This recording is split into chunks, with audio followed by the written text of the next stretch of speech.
For the second consecutive year here in Bethlehem, families are suffering the serious economic consequences of the COVID-19 pandemic.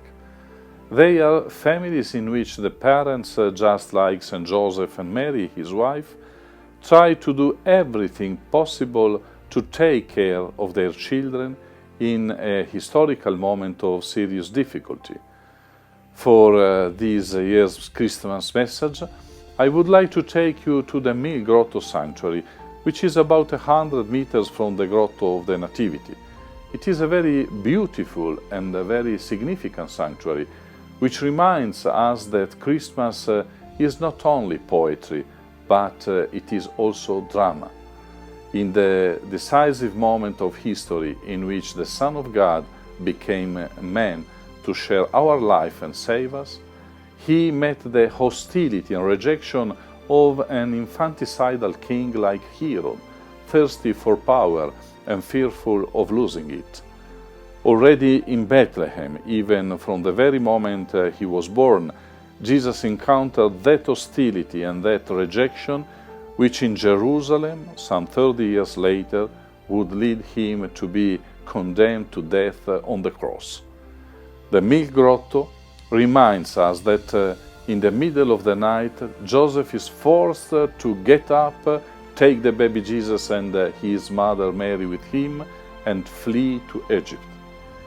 The Milk Grotto also reminds us of the tender and maternal gesture with which Mary, during a short pause, breastfeeds the baby Jesus.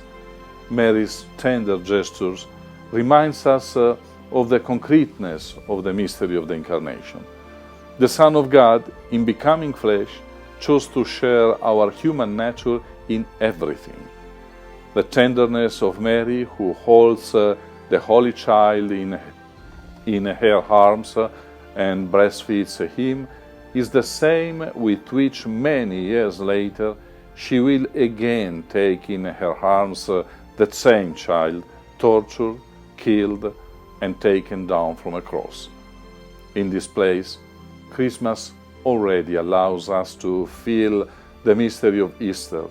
Here it is also natural to think of the many families in difficulty today in various countries of the world, to the many families forced to flee their homes, their country, and their homeland because they are persecuted by political regimes that reincarnate the mentality of Herod, or because increasingly frequent economic and environmental disasters force them to leave everything and emigrate.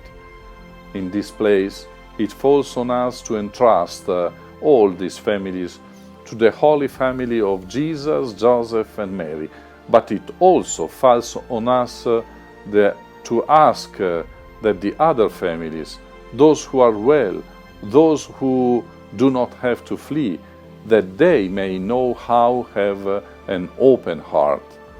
Merry Christmas from Bethlehem. Merry Christmas from the Milk Grotto Sanctuary. Merry Christmas from the place where Mary and Joseph teach us to watch over the Son of God and take care of him, watching over and taking care of a child, of every small and fragile person. Merry Christmas.